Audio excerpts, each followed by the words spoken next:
അബ്ദിന് തഖ്വ കൊണ്ട് ഏറ്റവും ഉദ്ദേശിക്കുന്നത് എന്താണ്? ഉദ്ദേശിക്കുന്നത് എന്താ? തനബ്ബുഹുൻ വസ്തിഖാലുൻ അൻ മഇയത്തില്ലാഹ്.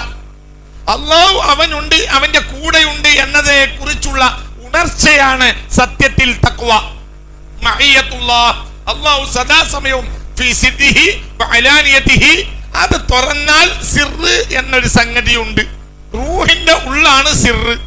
അത് തുറന്നാൽ ആരിഫാവും. ആരിഫായാൽ എന്ത് പറയും? സിർറ് മുഖദ്ദസാവും, രഹസ്യം പരിശുദ്ധമാക്കപ്പെടും. റൂഹ് എല്ലാവർക്കും ഉണ്ട്, സിർറിലെത്തൂല. നഫ്സുണ്ട്, ബദനുണ്ട്, റൂഹുണ്ട്, സിറുണ്ട്. അതിന് സിറിലേക്ക് എത്തൂല. റൂഹ് എല്ലാവർക്കും ഉണ്ട്, പക്ഷേ സിറിലെത്തണമെങ്കിൽ എന്ത് വേണം? റൂഹിൽ മഅയ്യത്തുള്ള, ഞാൻ സദാസമയവും അള്ളാഹുവിന്റെ കൂടെയാണ് എന്നൊരു ബോധം ഒരാളിൽ വന്നാലേ അവന് അള്ളാഹു സുബ്ഹാനഹു വ തആല രഹസ്യം തുറന്നു കൊടുക്കൂ. അതാണ് സിർറ്. അതുകൊണ്ടാണ് നമ്മളിപ്പോ അമ്മോട്ടി മരിച്ചു, ഇന്നാലില്ലാഹി വ ഇന്നാ ഇലൈഹി റാജിഊൻ, റഹ്മത്തുള്ളാഹി അലൈഹി, അല്ലാഹു റഹ്മത്ത് ചെയ്യട്ടെ. ഔസുൽ ആലം മുഹീദ്ദീൻ കേട്ടാലോ? സിർറിനെ അല്ലാഹു പരിശുദ്ധമാക്കിയിട്ടുണ്ടെന്നാണ്. അൽവിക്കുട്ടി മരിച്ചു, റഹ്മത്തുള്ളാഹി അലൈഹി. ഖാജ മുഹീദ്ദീൻ ചിശ്തി മരിച്ചു, ഖദ്ദസല്ലാഹു സിർറഹു. മമ്പറത്തെ തങ്ങള് ഖദ്ദസല്ലാഹു സിർറഹു. ആലിങ്ങളെ വീരാൻകുട്ടി റഹ്മത്തുള്ളാഹി അലൈഹി. ഏറെ പറഞ്ഞാൽ സിർറ് തുറന്നാലല്ലേ സിർറ് ഉണ്ടാവും. അള്ളാഹു എന്റെ കൂടെയുണ്ട് എന്ന ബോധം ഉണ്ടെങ്കിൽ അതാണ് സത്യത്തിൽ റൂഹിന്റെ അടിഭാഗമാണ് സിർറ്. അപ്പോൾ കാര്യം അവന് തുറന്നു കിട്ടി. അതാണ് രഹസ്യം. അത് തുറന്നു കിട്ടുന്നത് വരെ കാര്യമല്ല. നിങ്ങൾക്ക് പേപ്പർ കിട്ടി, നിങ്ങൾക്ക് അങ്ങാടി ഒരു പേപ്പർ തന്ന്, ആ പേപ്പറിൽ എന്തുണ്ടെന്നറിയോ? ഇതാ ഇത്തരം തീയതി നിങ്ങൾ ചൊരണ്ടി നോക്കണം, എന്നിട്ട് പത്രത്തിലെ നമ്പറും നിങ്ങളെ ഈ നമ്പർ വെക്കുന്നുണ്ടെങ്കിൽ നിങ്ങൾക്ക് ഫസ്റ്റ് പ്രൈസ് 1 കോടി റുപ്യ. നമ്മളത് കൊണ്ടത് പാത്തിച്ചു. ഇതിന്റെ അടിയിൽ 1 കോടി റുപ്യ നമ്പർ ഉണ്ട്. എന്തായില്ല? ചൊരണ്ടിയില്ല. ചൊരണ്ടാത്ത കാലത്തോളം 1ാം പ്രൈസും ലാസ്റ്റാം പ്രൈസും എന്താ വ്യത്യാസം? ചൊരണ്ടണം. അതെന്താ? അത് തനബ്ബുഹുൻ അൻ മഇയത്തില്ലാഹ്, അല്ലാഹു എന്റെ കൂടെ സദാ സമയവും ഉണ്ട് എന്നതിനെ കുറിച്ചുള്ള ബോധം എന്ന ഉണർച്ച. ഇതാണ് എന്ത് പറയുന്നത്? ഇതാണ് സത്യത്തിൽ പാഠം ഉൾക്കൊള്ളൽ. അതാണ് ലിമൻ കനഹു കൽബുൻ, ഓന്റെ കൽബ് ചൊരണ്ടിയിട്ടുണ്ട്, നമ്പർ കിട്ടി, അവൻ ഫസ്റ്റ് പ്രൈസ. അപ്പോൾ പിന്നെ അവിടെ കാര്യങ്ങൾ ആര് കൊടുക്കും? തഖ്വല്ലാഹ. അത് പറഞ്ഞോണ്ടപ്പോ ഞാൻ പറഞ്ഞു, തഖ്വല്ലാഹ വ യുഅല്ലിമുക്കുമുല്ലാഹ്. നിങ്ങൾ തഖ്വ ചെയ്താൽ അല്ലാഹു നിങ്ങൾക്ക് പഠിപ്പിച്ചു തരും. അപ്പൊ മുഅല്ലിം ഇവിടെ അല്ലാഹയാണ്. അതേതാണ് തഖ്വ. ആ തഖ്വ സിനിമാണ്, അതിരിക്കാനുള്ളതല്ല. അതൊന്നും ഇവിടെ വർത്താൻ തന്നെയല്ല, അതൊന്നും വർത്തമാനം തന്നെയല്ല, അതൊന്നും ഒരു വിഷയം തന്നെയല്ല. അവർക്ക് സിനിമ കാണാതിരിക്കാന്നുള്ളതൊന്നും അവർക്ക് വിഷയം തന്നെയല്ല. അതൊന്നും അവരെ ഷെയ്നിൽ ചിന്തിക്കപ്പെടുന്ന കാര്യം പോലും അല്ല. ഹലാൽ എന്നെ നോക്കാൻ നേരമില്ലാത്തവര് ഹറാമക്കൂ, അതൊന്നും ഇല്ല അവർക്ക്. അപ്പോൾ പിന്നെ അവരുടെ തഖ്വ എന്ന് പറഞ്ഞാൽ എന്താ? അവരുടെ തഖ്വ എന്ന് പറഞ്ഞാല് എന്താണ്? സദാസമയം ഒരു ബോധം, അല്ലാഹു എന്റെ കൂടെയുണ്ട്, റബ്ബ് എന്റെ കൂടെയുണ്ട് എന്ന ബോധം. അത് നിങ്ങൾ തുറന്നാൽ വയുഅല്ലിമുക്കുമുല്ലാഹ്. അപ്പൊ സിർറ് തുറന്നു. നോട്ടീസിൽ ആരിഫ് എഴുതിയത് കൊണ്ട് ഇത് തുറന്നോളുന്നില്ല. ഇത് തുറന്ന് കിട്ടിയ ഒരാളെ ജനങ്ങൾ ആരിഫായി അംഗീകരിച്ചോളൊന്നും ഇല്ല. ഇതാ തുറന്നിട്ടു. അവനിനി ഒരാൾ പണ്ട് അതെന്നാണ് പറഞ്ഞു. ഇനി 2ാമത്തെ ഓപ്ഷൻ, അങ്ങനെ ഒരാൾക്ക് തുറക്കുന്നില്ല എങ്കിൽ ഓനെ തള്ളൊന്നും വേണ്ട. അവനും ഖുർആനിൽ പാഠമുണ്ട്. തുറന്ന് കിട്ടിയവർ പറഞ്ഞു കൊടുത്തത് കേൾക്കുന്ന മനസ്സ് വേണം, പക്ഷേ ചെവി വേണം. പക്ഷേ വഹുവ ഷഹീദ്, കേൾവിയുടെ കൂടെ ആരും വേണം, മനസ്സും. അതായത് 1ാമത്തെ ആൾക്ക് എന്തിനാവശ്യമില്ല? ചെവി വേണ്ട. കാരണം അയാൾക്ക് ചെവിക്കൊരു പരിധി ഉണ്ടാവും, ഇയാൾക്ക് പരിധി ഇല്ല. എന്തുകൊണ്ട്? ഈ ഭൂഗോളം പ്രപഞ്ചം മുഴുവൻ മനസ്സിലാകാൻ 1 സെക്കൻഡ് പോലും അയാൾക്ക് വേണ്ട. ഇവിടെ മുഅല്ലിമാരാ അല്ലാഹു ആണ്. എന്തുകൊണ്ട്? അല്ലാഹും ഇയാളും തമ്മിൽ വളരെ വലിയ അടുത്ത ബന്ധ, മഅയ്യത്താ. അല്ലാഹു അയാളെ കൂടെ ഉണ്ട്, അയാൾ അള്ളാഹിന്റെ കൂടെ ഉണ്ട്. അപ്പോൾ അള്ളാഹിനെ കൊണ്ടാണ് അയാൾ കേൾക്കുക, കാണുക. ഈ ചെവിന്റെ ആവശ്യക്കില്ല. അങ്ങനെ ഒരാൾക്ക് തുറന്ന് കിട്ടിയില്ല എങ്കിൽ കേൾവി കൊടുക്കാൻ തയ്യാറായാൽ മതി. അതായത് ഇയാൾ മഫ്തൂഹ് അല്ല, അതായത് ഹൃദയം അയാൾക്ക് തുറന്നിട്ടില്ല, അയാൾ ആരിഫൊന്നും അല്ല. പക്ഷെ അയാൾ എന്ത് ചെയ്യും? തുറന്ന് കിട്ടിയവര് പറയുന്നത് കേൾക്കാൻ തയ്യാറുണ്ട്, പക്ഷേ കേൾവി കൊടുത്താൽ പോരാ. ഷഹീദ്, മനസാന്നിധ്യത്തോടു കൂടെ. ഇതെന്റെ ഒന്നാം ഭാഗത്ത് പറഞ്ഞു. ഈ ചെയ്ത് മനസാന്നിധ്യത്തോട് കൂടെ കേൾക്കണം എന്ന് രണ്ടാം ഭാഗത്ത് പറഞ്ഞു. മനസാന്നിധ്യത്തോട് കൂടെ ഹൃദയം ഉണ്ടാവുക എന്ന് പറഞ്ഞില്ല. എന്തുകൊണ്ട്? അതെ, മനസാന്നിധ്യം ഇല്ലാതെ കൽബ് ഉണ്ടാവാനില്ല. അതെ അതെ, ഒരു സെക്കൻഡ് മനസാന്നിധ്യം തെറ്റല്ല. അവരെ മനസ്സാണ് കൽബ്, കൽബാണ് മനസ്സ്. പിന്നെയോ ഇനി രണ്ടാമത്തെ ആൾ മെല്ലെ മെല്ലെ ഒന്നാം ആളാവും. രണ്ടാമത്തെ ആള് മനസാന്നിധ്യത്തോടു കൂടെ കേട്ട് കേട്ട് കേട്ട് കേട്ട് കേട്ട് കേട്ട് കേട്ട് എന്തുണ്ടാവും? ഹൃദയം തുറക്കും. ഇപ്പൊ ഒന്നാമത്തെ ആളായി. ഇനി അവന്റെ ബാക്കിൽ രണ്ടാമത്തെ ആള് വരും. ഇവിടെ ഞാൻ പറഞ്ഞുകൊണ്ടുവരുന്നത് എന്തിനാണ് ഈ രാത്രിയെ ബന്ധപ്പെടുത്തിയത്? ഈ മനസാന്നിധ്യത്തിന് ഒരു വഴി ഉണ്ടാക്കുക. മനസാന്നിധ്യം കിട്ടുന്ന സമയമാണ് രാത്രി. രാത്രിയിൽ സാഹചര്യം അതിൽ കയറി കഴിഞ്ഞാൽ പിന്നെ സാഹചര്യത്തിന് ആവശ്യമില്ല. കയറി കഴിഞ്ഞാൽ പിന്നെ സാഹചര്യത്തിന് ആവശ്യമില്ല. സദാ നേരം ഒരു സാഹചര്യമായിരിക്കും. അതായത് രണ്ടവസ്ഥ ഉണ്ട്. ചിലപ്പോൾ പുറം ശബ്ദം കൊണ്ട് അകം ശബ്ദം കേൾക്കാൻ കഴിയൂല. രണ്ട്, അകം ശബ്ദം കൊണ്ട് പുറം ശബ്ദം കേൾക്കുന്നില്ല. രണ്ടവസ്ഥ. ഉദാഹരണം പറയാ. അപ്പോൾ ഒന്നാമത്തെ ഇവിടുന്ന് അങ്ങോട്ട് കയറിയ പുറം ശബ്ദം കൊണ്ട് അകം ശബ്ദം കേൾക്കാൻ കഴിയുന്നില്ല. അവിടെ പുറത്ത് ഭയങ്കര കോലാഹലം നടക്കുകയാണെങ്കിൽ ഈ ക്ലാസ്സുകൾ കേൾക്കൂല. എന്തുകൊണ്ട്? പുറം ശബ്ദം കൊണ്ട് അകം ശബ്ദം കേൾക്കുന്നില്ല. ഇനി ഇതിലങ്ങട്ട് ലയിച്ചു പോയ ഒരാള്, അയാൾക്ക് പിന്നെ നീങ്ങി നീങ്ങി നീങ്ങി പോകും. എന്ത്? പുറത്തെ ശബ്ദം നീങ്ങി നീങ്ങി നീങ്ങി നീങ്ങി നീങ്ങി നീങ്ങി പോയിട്ട് പിന്നെ അയാൾക്ക് പുറം ശബ്ദം അയാള് കേൾക്കേയില്ല. പിന്നെ അകവും അയാളും മാത്രം ബന്ധത്തിലാ, പുറത്തൊന്നും നടന്ന അയാൾ അറിയില്ല. അപ്പൊ ഈ ഒന്നാമത്തെ ആൾക്ക് സാഹചര്യം ഒരുക്കണം. എന്താ ഒന്നാമത്തെ ആൾക്ക് സാഹചര്യം? പുറം വളരെ കൊയ്ത്തായ ഒരു സാഹചര്യത്തിൽ മാത്രമേ ഒന്നാം തട്ടിൽ കയറാൻ കഴിയുള്ളൂ. അതാണ് രാത്രി. കയറി കഴിഞ്ഞാലോ പിന്നെ പകൽ രാത്രി ഒന്നും കണക്കില്ല. രാത്രി ഇറക്കി എന്ന് പറയുന്നതിന്റെ ബന്ധം ഞാൻ ഈ പറയുന്നത്. ഒരളവിൽ നമുക്ക് രണ്ടവസ്ഥ ഉണ്ട്. രണ്ടവസ്ഥ എങ്ങനെ? ലജ്ജ കാരണം ജനങ്ങളെ പറ്റിയൊരു ബോധം, ലജ്ജ, അത് കാരണം അവന് അങ്ങാടി കൂടെ പോകുമ്പോൾ ഭാര്യയുടെ കൈമ പിടിക്കാൻ കഴിയുന്നില്ല. എന്തുകൊണ്ട്? പരിസരത്തെ കുറിച്ച് അയാൾക്ക് ബോധമുണ്ട്. മനസ്സിലായില്ലേ പറഞ്ഞത്? ശരി. ഈ രണ്ടാമത്തെ അവസ്ഥ എന്താ? ഗോവയിലോ ബോംബെയിലോ ജുഹു ബീച്ചിലോ ഒക്കെ ഈ കാമുകയും കൊണ്ട് കെട്ടിമറിയുന്ന ഈ തമ്മാടി, അവനെ സംബന്ധിച്ചിടത്തോളം അവസ്ഥ എന്താ? ഇവളോടുള്ള പ്രേമം കൊണ്ടോ കാമം കൊണ്ടോ പ്രണയം കൊണ്ടോ ഇവനിപ്പോ എന്ത് പോയി? പുറമുള്ള ബോധം പോയി. ഇപ്പൊ പുറത്ത് മനുഷ്യന്മാരുണ്ട് എന്ന് അറിയണില്ല. ഇപ്പൊ ആകെ ഭൂമിയിൽ ഓനോടുള്ളൂ. ഒരു ചെറിയ പുൽത്തകിടി അങ്ങാടിന്റെ നടുവിൽ നേരെ ചെറിയ ഒരു പുൽത്തകിടി ചെറുത് തേജയിൽ നമ്മൾ വണ്ടി ഇറങ്ങിയിട്ട് ഇങ്ങനെ ഇറങ്ങി വരുമ്പോൾ അവിടെ കാട്ടിക്കൂട്ടുന്ന തോന്നിയാസങ്ങൾക്ക് കയ്യും കണക്കില്ല. എന്നാലോ ഇന്ത്യയിൽ ഏറ്റവും തിരക്കുള്ള സ്ഥലമാണത്. ലോകത്ത് ഏറ്റവും അപൂർവം തിരക്കുള്ള സ്ഥലങ്ങളിൽ ഒന്നാണത്. ആ സ്ഥലത്താണ് ഇവർ തോന്നിയാസം കാട്ടുന്നത്. എന്തുകൊണ്ട്? അവർക്ക് പരിസരത്തെ കുറിച്ച് കാര്യത്തോടുള്ള അമിതമായ പ്രേമം എന്താക്കും? ഹക്കിനെ തൊട്ട് നിന്നെ അന്ധനാക്കി കളയും. ഇത് രണ്ടവസ്ഥയിലും വരും. എന്താണ് ആ രണ്ടവസ്ഥ? ഞാൻ പറഞ്ഞുതരാ. എന്ത്? ഭൗതിക പ്രമത്തത കാരണം ഇലാഹിനെ കുറിച്ച് അന്ധനായി. ഇലാഹിലെ പ്രമത്തതയെ കാരണം റബ്ബിനെ കുറിച്ച്, ഇലാഹിലുള്ള പ്രമത്തത കാരണം ഭൗതികതയെ അന്ധനായി. അപ്പൊ ആരിഫീങ്ങൾ എന്ന് പറഞ്ഞ കൂട്ടലാരാ? അവർക്ക് കൽബുണ്ട്. ആ കൽബും അള്ളാഹും തമ്മിൽ വളരെ മഅയ്യത്തിലാണ്. മഅയ്യത്തിന്റെ അവസ്ഥ എന്താന്ന് വെച്ചാൽ, മഅയ്യത്തിന്റെ അവസ്ഥ എന്തെന്നാല് അള്ളാഹു സുബ്ഹാനഹു വ തആല നമുക്കൊക്കെ മഅയ്യത്തിലുണ്ട്. നമ്മുടെ കൂടെ അള്ളാഹു ഉണ്ട്. എന്നാൽ അള്ളാഹുവിന്റെ കൂടെ നമ്മളില്ല. അള്ളാഹു നമ്മുടെ കൂടെ ഉണ്ട്. ഇനി നമ്മൾ അള്ളാഹിന്റെ കൂടെ ഉണ്ടായാൽ മൻ കാന ലഹു ഖൽബുന്റെ അവസ്ഥയിലെത്തും. ഇനി അള്ളാഹു നമ്മുടെ കൂടെയുണ്ട് എന്ന ബോധത്തിലേക്ക് ഉണരുക എന്ന ഒരു ധാരണയിൽ എത്തിച്ചേർന്നാൽ ഇൽഖാഉ സമഇലെത്തി. എന്നിട്ട് അള്ളാഹുവിനെ ശുഹൂദിലാണ് കാണുന്നെ. എങ്ങനെ? എവിടെ നോക്കിയാലും അള്ളാഹുവിന്റെ അടയാളമേ ഉള്ളൂ. അതാണ് എന്ത്? ലിമൻ കാന ലഹു ഖൽബുൻ. ഇതൊക്കെ അവസ്ഥയാ. ഇതിനർത്ഥം എനിക്കെന്റെ അള്ളാഹു മതി, അവൻ ഏറ്റവും വളർമ്മയുള്ളവനാണ്. അള്ളാഹ് അല്ലാത്ത ഒരാളും എന്റെ ഹൃദയത്തിൽ ഇല്ല. കാരണം നമ്മൾ പറയേണ്ടത് അള്ളാഹ് അല്ലാത്തവരെല്ലാം എന്റെ ഹൃദയത്തിലുണ്ട്. എന്റെ ആര് മാത്രല്ല, അള്ളാഹ് മാത്രല്ല. നമ്മൾ പറയണ്ട് ഇപ്പൊ ഈ പാട്ട് പാടിയാലോ, ഇത് കൽബുള്ളവരാണ് അള്ളാന്റെ ആരിഫ്യങ്ങള്. ഹസ്ബി റബ്ബി ജല്ലല്ലാഹ് മാ ഫീ ഖൽബി ഗൈറുല്ലാഹ്.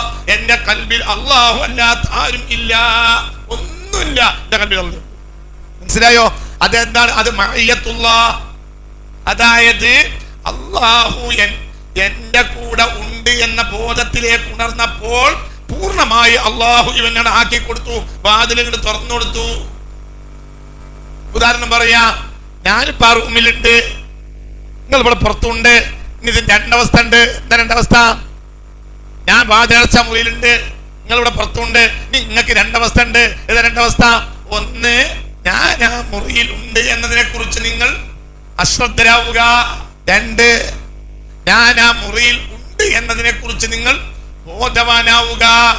മൂന്ന്, ബോധവാനാകവേ തട്ടിയാൽ തുറക്കുമെന്ന് വിചാരിച്ച് നിങ്ങൾ വാതിൽക്കൽ വന്ന് തട്ടുക. നാല്, അങ്ങനെ തട്ടിയ ആൾക്ക് മാത്രം ഞാൻ വാതിലാണ് തുറക്കുക. ഒരവസ്ഥ എന്താ? ഞാൻ ആ മുറിയിൽ ഉണ്ട്, എന്നാൽ നിങ്ങൾക്ക് ആ മുറിയിൽ ഞാനുണ്ട് എന്നതിനെ കുറിച്ചുള്ള ബോധം ഇല്ല. ഈ അവസ്ഥയിൽ എന്താ? ഞാൻ നിങ്ങളെ കൂടെ ഉണ്ട്, നിങ്ങൾ എന്റെ കൂടെ അല്ല.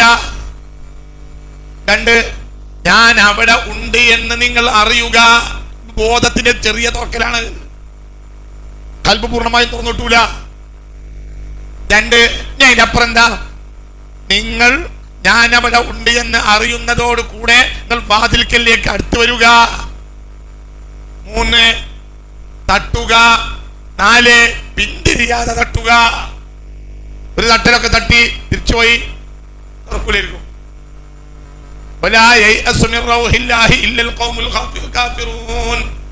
നിരാശ കാഫിറിനെ ഉണ്ടാവൂ. ഒന്നോ രണ്ടോ വട്ടം തട്ടി പിന്നെ പോയി, ഇപ്പൊ നിങ്ങളാരായി? നിരാശരായി. അപ്പോൾ കുഫർ വരെ വരും. ഒന്നിരിക്കൽ സിദ്ദീഖാവും, സിദ്ദീഖായിട്ടില്ലെങ്കിൽ സിദ്ദീഖാവും. ഇറങ്ങിയോന് കടലിറങ്ങിയോൻ, കടലിറങ്ങാത്തോനോ ആവറേജ് രണ്ടവസ്ഥ ഉണ്ട്. ഒന്നിരിക്കൽ സിദ്ദീഖ് അല്ലെങ്കിൽ സിദ്ദീഖ്. സിദ്ദീഖ് സത്യവാൻ, സിദ്ദീഖ് സത്യനിഷേധി, ദൈവനിഷേധി. പ്രൊണൗൺസിയേഷൻ ഏകദേശം അടുത്തടുത്ത വാക്കാണ്. ഒന്ന് സിദ്ദീഖ്, ഒന്ന്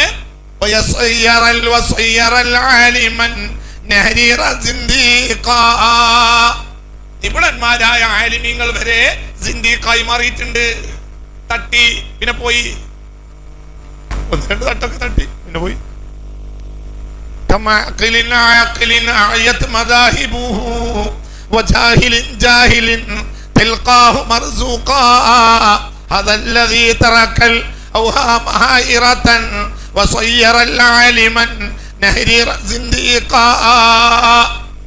പല സത്യങ്ങളുമുണ്ട്. ആ സത്യം ഉൾക്കൊള്ളാൻ കഴിയാത്തവർ അവസാനം ആലിമായാലും അവസാനം നിരീശ്വരവാദിയാവും.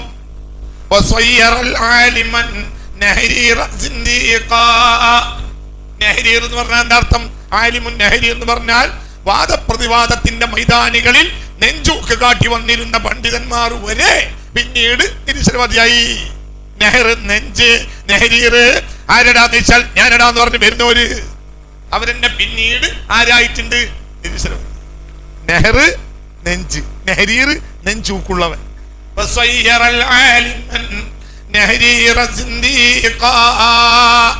അപ്പോൾ രണ്ട് അടുത്ത പദങ്ങൾ, ഒന്ന് സിദ്ദീഖ്, ഒന്ന് സിദ്ദീഖ്. സിദ്ദീഖായി ഇറങ്ങിയോ, സിദ്ദീഖായിട്ടില്ലെങ്കിൽ സിദ്ദീഖോ.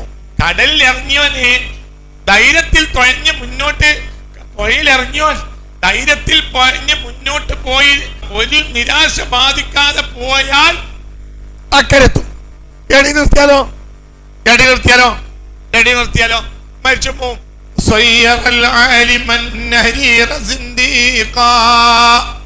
ഞാൻ ആ മുറിയിലുണ്ട്, നിങ്ങള് പുറത്തുമുണ്ട്. ഈ അവസ്ഥകൾ ഒന്ന്, നിങ്ങൾക്ക് ഞാൻ ആ മുറിയിലുണ്ട് എന്നതിനെ പറ്റി ബോധമില്ല. എന്നാലും നിങ്ങൾ പള്ളിയിൽ വന്നല്ലോ, അപ്പൊ അടിസ്ഥാനം തക്കവേ. ക്ലാസ്സിന് വന്നു, പള്ളിയിൽ വന്നു, അടിസ്ഥാനം തക്കവേ. നാട്ടുകാരൊക്കെ നിങ്ങളെ പറ്റി സൂഫി എന്ന് പറയും, നിങ്ങൾക്ക് ഒരു കുന്തമില്ല. എന്നാലും നിങ്ങളെ പറ്റി ജനങ്ങൾ എന്താ പറയാ? സൂഫി സൂഫി. എന്നാലും അടിസ്ഥാനം തക്കവേ ജയിക്കും, കുഴപ്പമൊന്നുമില്ല. രണ്ടാമത്തെ അവസ്ഥ ഉണ്ട് എന്ന് പറഞ്ഞ കുറച്ച് ആളുകൾക്ക് അതിനപ്പുറമൊന്നും അറിയില്ല. അപ്പൊ ബോധം ഇങ്ങനെ തെളിഞ്ഞു വരിക. രണ്ടാമത്തെ ആള് അതിനപ്പുറം വാതിൽക്ക പോയി നിന്നൊരാള് തുറന്നാ കാണാലോ എന്ന് വിചാരിച്ച് മൂന്നാമത്തെ ആള് തട്ടി നോക്കുക. നാലാമത്തെ ആള് തട്ടി തിരിച്ചു വന്നു, കാത്തുനിന്നോൻ തിരിച്ചു വന്നു. എന്നാൽ അവിടെ ഊർജം കൈവിട്ടില്ല. തട്ടിയപ്പോ എന്തായി? തുറന്നപ്പോൾ കേറി. ഇനി മറല്ല. ഇനി ഉസ്താദും ശിഷ്യനും തമ്മിൽ അവിടെ എന്തില്ല? മറയില്ല. ഒക്കെ ഒന്നാണ്. അബ്ദ് തന്നെ, മഹബൂദ് തന്നെ. പക്ഷേ അബ്ദിന് ഈ സൗകര്യമൊക്കെ ചെയ്തു കൊടുക്കും. അതാണ് ശുഹൂദ് എന്ന് പറഞ്ഞാൽ. എല്ലാം ചെയ്തു കൊടുക്കുക, എല്ലാം കാണിച്ചു കൊടുക്കുക. അപ്പൊ ഇവിടെ എന്താ എന്ന് പറഞ്ഞാൽ അതിന്റെ അർത്ഥം എന്താ? ഇവരെന്ത് ചെയ്യാ? അള്ളാഹുമായി മഅയ്യത്തിലായി. അതായത് അള്ളാന്റെ കൂടെയുണ്ട് എന്ന ബോധം ഉണ്ടായി. ആ ബോധത്തിനനുസരിച്ച് ഉണർന്നു, അതിനനുസരിച്ച് പ്രവർത്തിച്ചു, നിരാശനായി മടങ്ങിയില്ല. അങ്ങനെ മുന്നോട്ട് പോയാൽ അള്ളാഹു സുബ്ഹാനഹു വ തആല അവർക്ക് എന്ത് ചെയ്യും? വാതിലാണ് തുറക്കും. വാതിൽ തുറന്നാലോ? വാതിൽ തുറന്നാൽ ഈ ലോകം മൊത്തം അയാൾക്ക് നിസ്സാരായി. എന്തിനും ഭൂമി ഒരുണ്ടപ്പോൾ എൻ കയ്യിലെന്നോവർ, ഭൂമി അതൊക്കെയും ഒരു ചൂടുമണെന്നോവർ, കഅബയെ ചുറ്റുവാർ കുത്തുബാണോരെല്ലാരും, കഅബ തവാഫന്നെ താൻ ചെയ്യുമെന്നോവർ. ചൊല്ലില്ല ഞാനൊന്നും എന്നോട് ചൊല്ലാതെ, ചൊല്ലി നീ എന്റെ ആ മാനിൽ അതെന്നോവർ. ഇത് പറഞ്ഞൊക്കെ അവസ്ഥയാണ്. ഭൂമി മുഴുവൻ അവർക്ക്, ഭൂമിയൊക്കെ ഭൂമി ഒരുണ്ടപ്പോൾ എൻ കൈ. എന്താ ഇതിന്റെ അർത്ഥം? ഞാൻ അങ്ങനെ ഭൂമി അപ്പൊ വീട്ടിൽ ചോദിക്കും, എന്ത് ഭൂമി ഒരു ഉണ്ടായി മൂപ്പര് കൈ പിടിച്ച പിന്നെ മൂപ്പരോടെ നിൽക്കുക. ഈ ജാതി സെൻസ് ഇല്ലാത്തവരോട് എന്ത് വർത്താനം? ഈ വീട്ടിക്ക് എന്തറിയടോ? ഈ വീട്ടിക്ക് ആ പറഞ്ഞ മേനെന്താ? ഭൂമിനെ ഉണ്ടാക്കി കൈ പിടിച്ച് മൂപ്പര് പുറത്തേക്ക് ഇറങ്ങി നിൽക്കാന്നല്ല എന്റെ മേന. പിന്നെന്താ? ഇതൊരു ഉണ്ടയാണല്ലോ. ഈ ഉണ്ടന്റെ ഏത് ഭാഗത്തും നടക്കുന്ന കാര്യങ്ങൾ ഒരു സെക്കൻഡ് കൊണ്ട് എനിക്ക് കാണാൻ കഴിയുന്നത് പോലെ ഇവിടെ നടക്കുന്ന കാര്യങ്ങളെല്ലാം കാണാൻ മാത്രം എന്റെ കൽബിന്റെ കണ്ണാടി അല്ലാഹു തആല വികസിപ്പിച്ചു തന്നാ. അല്ലാതെ ഞാൻ ഷോർട്ട് പുട്ടിനെ ഉണ്ടേറ്റ് പിടിച്ചിട്ടുണ്ടെന്നല്ല. സെൻസ് ഇല്ലാത്തവരോട് എന്ത് വർത്താനം പറയണം എന്നൊക്കെ പറഞ്ഞു. ഇതാണ് പറഞ്ഞത്, മനസ്സിലാക്കണം. അതെന്റെ വാതിലാണ് തുറന്നു കൊടുത്തു. വാതിലാണ് തുറന്നു. അള്ളാഹു അവർക്ക് വാതിൽ തുറന്നു കൊടുത്തു. അവരുടെ വർത്തമാനം വേദസമാനമായിരിക്കും. 4 വേദഗ്രന്ഥമല്ലേ ഇറങ്ങിയിട്ടുള്ളൂ, 100 ഏടും. പിന്നെ എന്തുകൊണ്ട് ഇവിടെ ഈ 1,24,000 ആളുകളെ പണിയണ്ട? അവർക്ക് എങ്ങനെ സംസാരിക്കാൻ? വേദസമാനമായ കെലിമാത്തുകൾ അവർ പറഞ്ഞു. കാരണം ഇലാഹിയായ ബന്ധം അത് വഹിയായി. അതേ വഹി പോലത്തെ ഇൽഹാമാത്തുകൾ, മുബശ്ശിറാത്തുകൾ നേരെ താഴെയുള്ളവർക്ക് അല്ലാഹു തആല നൽകും.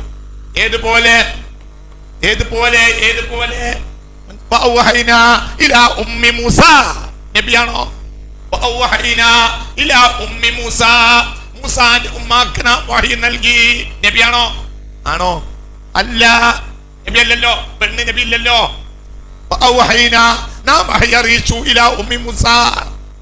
മൂസാ നബിയുടെ ഉമ്മാക്ക്. ഇതിന് വഹി എന്ന് സാങ്കേതികമായി പറയൂല. പിന്നെ ഇവിടെ വഹി എന്ന് ഉപയോഗിച്ചത് വഹി സമാനമാണ് അവർക്ക് ലഭിച്ചിട്ടുള്ള സന്ദേശം. അതിൽ കലർപ്പില്ലാതെ ആര് നൽകിയതാണ്? അള്ളാഹു. അതെങ്ങനെ അള്ളാഹു നൽകുക? ആ കൽബും അള്ളാഹും തമ്മിൽ അകലമില്ല. അതിന്റെ ഇടയിൽ വേറൊരാളെ ആവശ്യമില്ല. നേരിട്ട് കൊടുക്കും. ആര്? ചെറുപ്പക്കാരത്തി പെണ്ണ് വന്നിട്ട് അള്ളാഹുവിൽ ഇബാദത്ത് ചെയ്യാൻ വേണ്ടി ഒരുങ്ങി. ചെറുപ്പക്കാരത്തി പെണ്ണ് ആരാ ചെറുപ്പക്കാരത്തി പെണ്ണ്? മറിയം റളിയല്ലാഹു അൻഹാ. ആ പെണ്ണിന്റെ കൽബും അള്ളാഹും തമ്മിൽ യാതൊരു മറയും ഇല്ല. അപ്പോൾ മറയില്ലാതെയും അള്ളാഹുവിന്റെ പരിശുദ്ധ കലിമാത്തുകൾ ആർക്ക് കിട്ടും? പറയേ. അതിന് മാത്രം ഹൃദയത്തെ ശുദ്ധീകരിച്ചു. എന്നെ അല്ലാഹു തആല ശുദ്ധീകരിച്ചു. എവിടെയാണ് ശുദ്ധീകരിക്കല്? ലിമൻ കാന ലഹു ഖൽബുൻ. മനസ്സിലായില്ലേ? ആരിഫത്തിന്റെ അപ്പോഴത്തെ അവസ്ഥയായ ഖുത്ബാനിയത്തിന്റെ അവസ്ഥ. ഖുത്ബാനിയത്തിന്റെ അവസ്ഥയിലാണ് ആരുള്ളത്? മറിയം പോലും ഖുത്ബാനിയത്തിന്റെ അവസ്ഥയാണെങ്കിൽ ഫാത്തിമയോ റളിയല്ലാഹു അൻഹുമാ അവരവസ്ഥ അതിന്റെ അപ്പുറത്തല്ലേ? ഖദീജയോ റളിയല്ലാഹു അൻഹ. എന്തുകൊണ്ട്? മറിയമിനേക്കാൾ ഒരു നിലക്ക് ദറജയുണ്ട് ഖദീജ ബീവിക്ക് റളിയല്ലാഹു അൻഹ. തിരിയേണ്ടവർക്ക് തിരിയുള്ളൂ. മനസ്സിലാണ്ട് പറഞ്ഞത് പെണ്ണാണ്. അല്ലാഹു സുബ്ഹാനഹു വ തആലാന്റെ സന്ദേശം ഇവർക്കൊക്കെ കിട്ടും. നമ്മുടെ പെണ്ണിനെ പറഞ്ഞെന്താ, ഒരിക്കലും നബി അല്ലാതെയായിട്ട് പോലും അള്ളാഹിന്റെ സന്ദേശം ലഭിക്കുന്നുണ്ട് എന്ന് മനസ്സിലാക്കാനാണ് ഇവിടെ ഉമ്മി മൂസാനെ പറഞ്ഞത്. കാരണം റജുലാണെങ്കിൽ നബി ആയിക്കൂടെ സംശയിക്കാം, ഇവിടെ നബിയാകാന്ന് പറയാനുള്ള യാതൊരു ചാൻസും ഇല്ല. അപ്പോൾ ലിമൻ കാന ലഹു ഖൽബുൻ, അള്ളാഹ് നേരിട്ട് പറയും, ഇയാൾ നേരിട്ട് കേൾക്കും. അവർക്ക് പിന്നെ പകലും രാത്രിയും കണക്കാണ്. പക്ഷെ അവര് രണ്ടവസ്ഥയിൽ വരും. ഒന്ന് അവര് ഭൗതികമായ പ്രശ്നങ്ങളെ ഒന്നും ബാധിക്കാതെ ബാപ്പാന്റെ മുതുകുന്ന് തന്നെ അള്ളാഹുവിൽ ലയിച്ച കൽബ് അങ്ങനെ ഉണ്ടാവും ഒരവസ്ഥ. രണ്ട്, ജനിച്ചപ്പോൾ അത്ര വലിയ സാധാരണ ശുദ്ധിയുള്ളൂ. പക്ഷേ ഇവിടെ വന്ന് ശുദ്ധീകരിക്കുന്ന ഒരാളെ കിട്ടി ശുദ്ധീകരിച്ച് ഉയർത്തപ്പെട്ടു. അതാണ് അൽ ഖസം. മനസ്സിലായില്ല? ഉദാഹരണം പറയാം, മണ്ണിലിട്ടിട്ട് കുറച്ചു കാലം കഴിഞ്ഞിട്ട് ചെളിയിലിട്ട് പൊന്തിച്ചാലും ചില രത്നങ്ങൾക്ക് എന്തുണ്ടാവും? നല്ല പ്രകാശം ഉണ്ടാവും. എന്തുകൊണ്ട്? ചെളിയെ അത് സ്വീകരിക്കുകയില്ല. രണ്ട്, വേറെ രത്നം ഉണ്ടാവും, ആ രത്നത്തിന് പ്രകാശമുണ്ട്, പക്ഷേ ചെളിയിൽ കിടക്കുമ്പോൾ ആ പ്രകാശം മങ്ങി. പിന്നീട് എന്തായി? ശുദ്ധീകരിച്ചപ്പോ ക്ലീൻ ചെയ്തപ്പോഴോ കൊള്ളാൻ പ്രകാശമായി. ഇതാണ് രണ്ടവസ്ഥ. ചില കൽബുകൾ ദുനിയാവിലായാലും നാശാവൂല, തമ്മാടികളുടെയിലും നാശാവൂല. ചില കൽബുകള്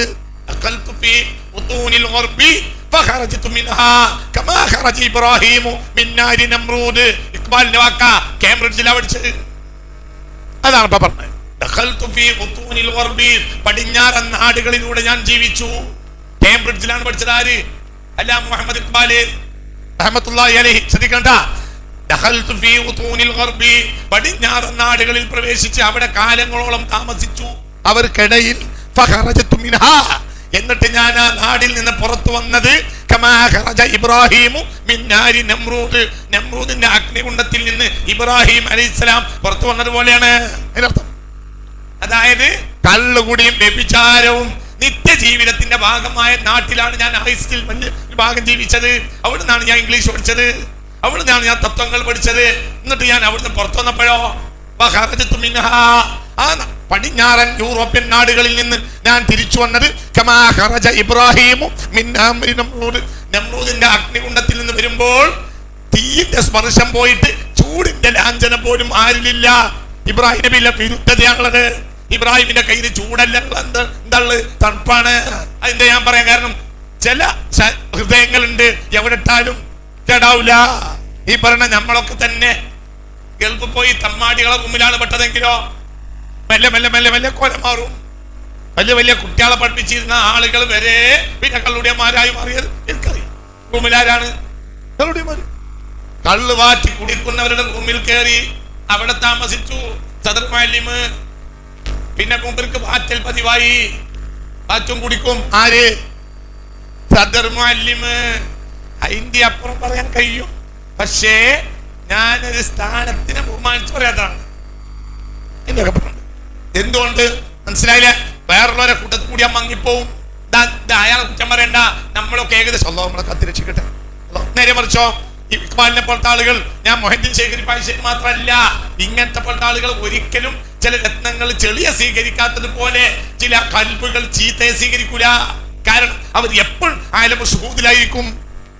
അതുകൊണ്ടാണ് മുഹമ്മദ് കേട്ടാ കരയുന്നത്. നമുക്ക് ആ കരയുന്ന കേട്ടിട്ട് അത്ഭുതം തോന്നാണ്. അവർക്ക് കരയാതിരിക്കാൻ കഴിയില്ല. കരയാതിരിക്കലാണ് അത്ഭുതം അവർക്ക്. നമുക്ക് കരയൽ അത്ഭുതം. മുഹമ്മദ് കേട്ടാ കരയും. അല്ലാമ ഇഖ്ബാൽ റഹ്മത്തുള്ളാഹി അലൈഹി, നമ്മൾ കരയുന്നത് മുഹമ്മദ് എന്ന് കേട്ടിട്ട് കരയുന്നത് നമുക്ക് അത്ഭുതം. അവർക്കോ കേട്ടിട്ട് കരയാൻ ഇരിക്കുന്നത് അത്ഭുതം. ഹബീബായ റസൂലുള്ളാഹി ഒരു സദസ്സിലേക്ക് കയറി വന്നു. അവിടെയുള്ള ആളുകൾ എണീറ്റില്ല. അപ്പോൾ ഹസ്സാൻ ബിൻ സാബിത്ത് എന്ന നിമിഷ കവി പാട്ടും പാടി. പാട്ട് സ്വഹാബിയാണ്. ഹജിബ്തു ലിമൻ ലഹു അഖ്ലുൻ വഫഹ്മു യറാ ഹാദൽ ജമാല വലാ യഖുമു. ഹസ്സാൻ ബിൻ സാബിത്ത് എന്നെ കാണുമ്പോൾ നിങ്ങൾ എണീക്കരുത് എന്ന് നബി പറയാറുണ്ട്.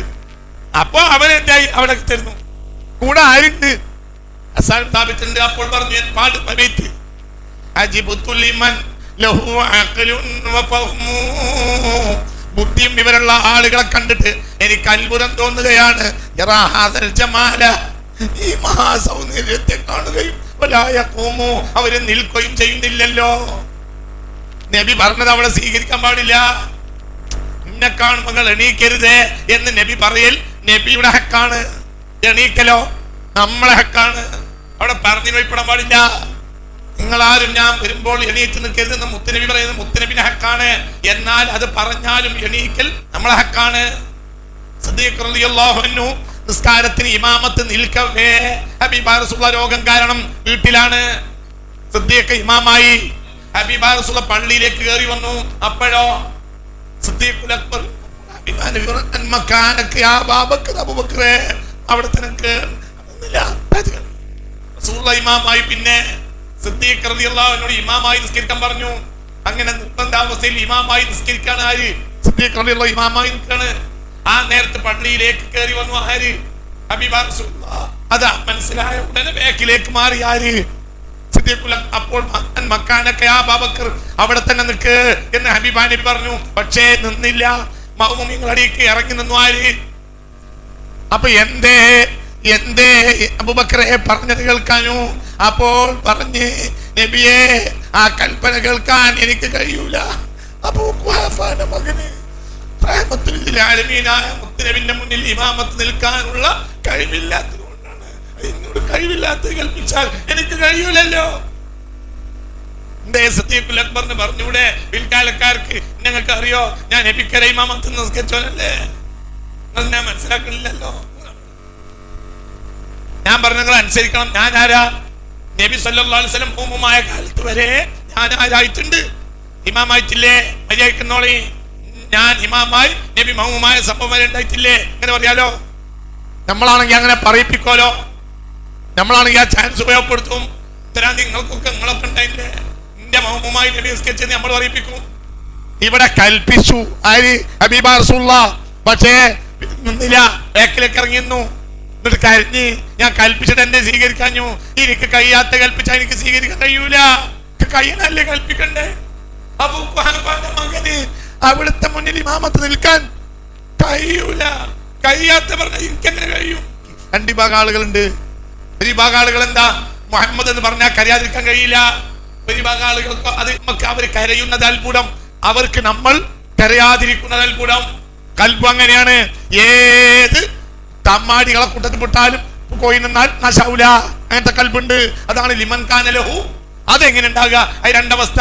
ബാബ മോദുന്ന കുത്തുബായിട്ട് വരും. ചിലരോ കുത്തുബായിട്ടൊന്നും വന്നിട്ടുണ്ടാവില്ല. പക്ഷേ മെല്ലെ മെല്ലെ മെല്ലെ മെല്ലെ മെല്ലെ മെല്ലെ ആ അവസ്ഥയിലേക്ക് അവര് എത്തിച്ചേരും. ഇതിന്റെ എല്ലാം അടിസ്ഥാനമാണ് ഖൽവത്ത്, ഏകാന്തത. ഏകാന്തതയാണ് ശുഹൂദിലേക്കുള്ള ആദ്യത്തെ വഴി. അതാണ് ലൈലത്ത്. അതാണ് ഇന്നാ അൻസൽനാഹു ഫീ ലൈലത്തുൽ ഖദ്ർ. ഈ മുബാറക്കത്തിന്റെ മായന അടുത്ത ആഴ്ച പറയും. മുബാറക്കത്ത് പറഞ്ഞിട്ടില്ല. മശായിഖന്മാർ വലുപ്പത്തരമാണ്. അവരിൽ നിന്ന് തുറന്നു കിട്ടിയത് കൊണ്ടാണ് ഞാൻ ഈ പറയുന്നത്. നമുക്ക് തുറക്കാൻ അള്ളാഹു നമുക്കൊക്കെ തുറന്നു തരട്ടെ. അള്ളാഹുവിന്റെ മഅയ്യത്ത് മനസ്സിലാണ്. അവർക്ക് അള്ളാഹു എന്നല്ലാത്ത ഒരു ചിന്തയുണ്ടാവും. അതാണ് ലിമൻ കാന ലഹു ഖൽബുൻ. അപ്പൊ ഇതിന്റെ ഫസ്റ്റ് ഭാഗമാണ് എന്ത്? രാത്രി എന്തുണ്ടാവും? ഖൽവത്ത് ഉണ്ടാവും. ഖൽവത്ത് വളർന്നാലോ ആകെ ഖൽവത്താവും. പിന്നെ ഭൂമിയിൽ കൊടാനക്കൂടി ജനങ്ങൾ ഉണ്ടാവും. ഇയാൾ ഖൽവത്തിലാവും. ആദ്യം ഖൽവത്ത് സൃഷ്ടിക്കണം, പിന്നെ ഖൽവത്തുണ്ടായി മാറും. ഞാൻ ഓക്കെ സ്ഥാനത്ത് ഓതാൻ പോയി.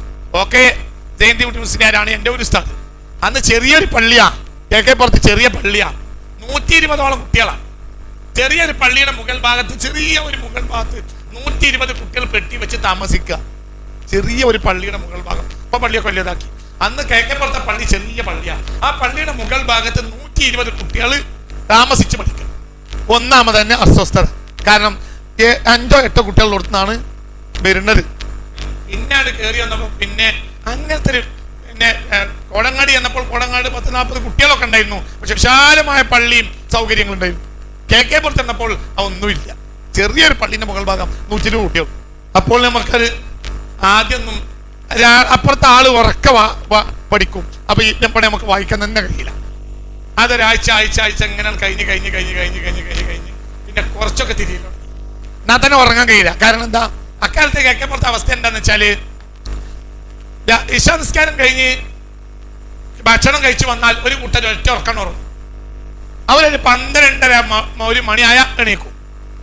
നമ്മൾ ഓതി വരും ഉറങ്ങുന്ന സമാധാനത്തിൽ നമ്മൾ ഓതുന്നത്.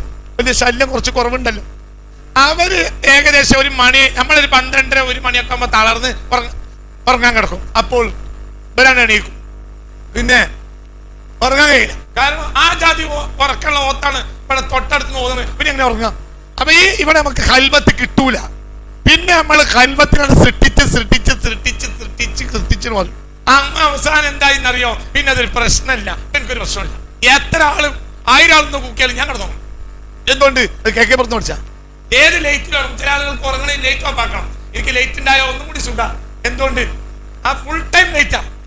അവിടെ ഫുൾ ടൈം ലൈറ്റ് ആയിരിക്കും, ഉറങ്ങേയില്ല. ഒരു കൂട്ടർ ഉറങ്ങുമ്പോ ഒരു കൂട്ടർ എണീക്കും. ചെറിയ പള്ളിയും പള്ളിന്റെ മുകൾ ഭാഗം അവിടെയാണ് 120 കുട്ടികൾ പഠിക്കുന്നത്. ആ ഒരു 2 കൊല്ലം കൊണ്ട് ഇതൊക്കെ മനസ്സിലായി. ഇപ്പൊ ഖൽവത്ത് പ്രശ്നമില്ല. ആദ്യം ഖൽവത്തിനെ സൃഷ്ടിക്കണം. ഇപ്പോഴോ ഇപ്പൊ ഖൽവത്തായി. ആ വിഷയത്തിൽ ഏത് കുലുക്കത്തിലും ഏത് ബഹളത്തിലും എന്തിലും ഏത് ലൈറ്റിലോ എന്നതുപോലെ ഇവിടെ ലൈലത്ത് എന്തിനാ വന്നത്? ലൈലത്ത് എന്നാൽ ഖൽവത്ത്. നീയും നിന്റെ റബ്ബും തമ്മിലുള്ള ഏകാന്തതയെ നീ സൃഷ്ടിച്ചുണ്ടാക്കുക. പിന്നെ നീ കേറി പോവും. പിന്നെ നീ എന്താവും? ഈ അൽഖസമയിൽ നിന്ന് ഈ ഇമൻകാനിലഹു ഖൽബുൻ എന്ന അവസ്ഥയിൽ വന്നാലോ എത്തിയാൽ നിനക്ക് പിന്നെന്തുണ്ടാവില്ല? ഖൽവത്തിനെ സൃഷ്ടിക്കണ്ടയില്ല. നിനക്ക് ഈ ഭൂമി മുഴുവനും ഖൽവത്തായിരിക്കും, ഏകാന്തത. എന്തുകൊണ്ടാണ് പിന്നെ പറയാ ലൈലത്തിനെ പറയാൻ കാരണം എന്താ? മനുഷ്യന്റെ അതായത് അല്ലാഹുമായി ഹൃദയത്തെ താദാത്മ്യപ്പെടുത്താതെ ഈ കിതാബ് നിങ്ങൾക്ക് യഥാർത്ഥത്തിൽ ഉപകരിക്കുകയില്ല. അതിനകത്തിനെ നിങ്ങൾ സൃഷ്ടിച്ചു പോകണം. പിന്നെ അത് വേണ്ടി വരില്ല. പിന്നെ നിങ്ങൾക്ക് സാധാരണ നിലയിലാവും. രാത്രി ഉപയോഗപ്പെടുത്തണം. പിന്നെ പകലും രാത്രി വ്യത്യാസം ഉണ്ടാവില്ലാത്ത അവസ്ഥയിലേക്ക് നിങ്ങൾ തന്നെ എത്തും. ഒന്നാം ഭാഗത്ത് ഈ ക്ലാസിന്റെ 1ാം ഭാഗത്തിന്റെ വിശദീകരണമാണ് ഈ പറഞ്ഞത്. പാതിരാത്രി കഴിഞ്ഞാൽ അല്ലാഹു തആല പ്രത്യേക നോട്ടുണ്ടാവും ഭൂമിയിലേക്ക്. എണീറ്റ തന്നെ 1ാം ഭാഗമായി, ഉദുർത്ത 2ാം ഭാഗമായി, നിസ്കരിച്ച 3ാം ഭാഗമായി, 4ാം ഭാഗമായി. എണീറ്റ തന്നെ 1ാം ഭാഗമായി. ഒരു കെട്ടുപൊട്ടി, വലിയ കെട്ടുപൊട്ടും. എണീറ്റ തന്നെ വലിയ കെട്ട്. ആരാ കെട്ടിവെച്ചത്? മൂർത്താവുമ്മൽ കെട്ടിടും ഇബ്ലീസ്. ശൈത്താൻ കിട്ടുമെന്ന് മുത്ത് മുഹമ്മദ് മുസ്തഫ. അലൈക ലൈലുൻ തവീൽ, അലൈക ലൈലുൻ തവീൽ, അലൈക ലൈലുൻ തവീൽ. 3 കെട്ടുകിടുകയും ആ കെട്ടിന്റെ മേൽ അവൻ ജപിക്കുകയും ചെയ്യും. എന്താ ജപം? അലൈക ലൈലുൻ തവീൽ, നിനക്ക് ദീർഘമായ രാത്രിയാവട്ടെ, നിനക്ക് ദീർഘമായ രാത്രിയാവട്ടെ. അതിനർത്ഥം എന്താ? ദീർഘമായ രാത്രി ആവട്ടെ. രാത്രി ദീർഘാവില്ലല്ലോ. രാത്രി ആവട്ടെ, ദീർഘമായ രാത്രി ആവട്ടെ എന്നാൽ 8 മണിയും 9 മണിയും 10 മണി വരെയും നിനക്ക് രാത്രി തന്നെ ആവട്ടെ. ഭൂമിയിൽ നടക്കുന്ന കാര്യമൊന്നും ഉറക്കൊണ്ട് അറിയാതിരിക്കട്ടെ. 2 മണിക്ക് കള്ളും കുടിച്ച് ബാഗിൽ വന്ന് കിടക്കുന്നവന്റെ ഭർത്താവ് കെട്ടിട്ട് അലൈക ലൈലുൻ തവീൽ എന്ന് പറഞ്ഞാൽ ഇവന് ലൈലുൻ തവീൽ ഇല്ലല്ലോ. 2.5 മണിക്കൂർ കൊണ്ട് നേരെ വിളിച്ചില്ലേ. പക്ഷെ ഇവന് ലൈലുൻ തവീൽ എങ്ങനെയാ? ഇവന് ഉച്ചയ്ക്ക് എണീക്കണുള്ളൂ. അപ്പൊ ഇവനും എന്തെന്നെ ലൈലുൻ തവീൽ ഉച്ചവരെ ലൈലുൻ തവീലാണ്. അവിടെ സുബഹിക്ക് മുമ്പ് എണീറ്റാൽ ഒരു കെട്ടുപൊട്ടും, വുളു ചെയ്താൽ മറ്റേ കെട്ടുപൊട്ടും. മുഹമ്മദ് മുസ്തഫ എണീറ്റാൽ തന്നെ പൊട്ടി. പിശാചിന്റെ കെട്ട് അവിടെ പൊട്ടി. പിശാചിന്റെ കെട്ട് പൊട്ടിയവനെ ആ നേരത്തെ എണീക്കാൻ കഴിയും. പിശാചിന്റെ തലയിൽ കെട്ട് ആ ജാതി കെട്ടുവാണ്. ഇവൻ പിശാചിന് മെരിഞ്ഞോനും അള്ളാഹുവിന്റെ ഖൽവത്തിലേക്ക് ഇല്ലാത്തവനും ആണെങ്കിൽ മൊബൈലിൽ എന്ത് ചെയ്ത് അലാറം വെച്ച് അങ്ങനെ പാട്ട് പാടും. മൊബൈല് പാട്ടിനനുസരിച്ച് അങ്ങനെ ഉറങ്ങും. ആ ജാതി കെട്ടാണ് ഇബ്ലീസിന്റെ കെട്ട് എന്ന് പുണ്യ മുഹമ്മദ് മുസ്തഫ തങ്ങൾ പറഞ്ഞിട്ടുണ്ട്. കെട്ടും എണീക്കാൻ കഴിഞ്ഞാൽ ഒരു കെട്ടുപൊട്ടി. നേരെ മറിച്ചോ അത് എന്തുകൊണ്ട്? ആ സമയമേതാ? ആ സമയമാണ് നുസൂലുൽ ഖുർആന്റെ സമയം. ആ സമയത്താണ് മുത്തുനബിയിലേക്ക് ജിബ്രീൽ ഇത് കൊണ്ടുവന്നു കൊടുത്തത്. ആ സമയം മുബാറക്കത്തായ സമയമാണ്. ആ സമയത്ത് എണീക്കുക എന്നുള്ളത് തന്നെ തൗഫീഖാണ്. ആ സമയം ഒരാൾക്ക് നഷ്ടപ്പെട്ടാൽ അത് വലിയ വിഷയമാണ്. അള്ളാന്റെ ആരിഫ്യങ്ങൾക്ക് അത് വാജിബാണ്. അവർക്കത് നഷ്ടപ്പെടാന്ന് പറഞ്ഞാൽ തല പൊന്തിക്കാൻ ഒരു ദിവസം അവർക്ക് തല പൊന്തിക്കാൻ കഴിയില്ല. ലജ്ജ കാരണം മാനം കിട്ടുവര്. എന്തുകൊണ്ട്? അവർക്ക് എന്താണ്? അള്ളാനെ പേടിക്കുന്നവർക്ക് എങ്ങനെ ഉറങ്ങാൻ കഴിയും?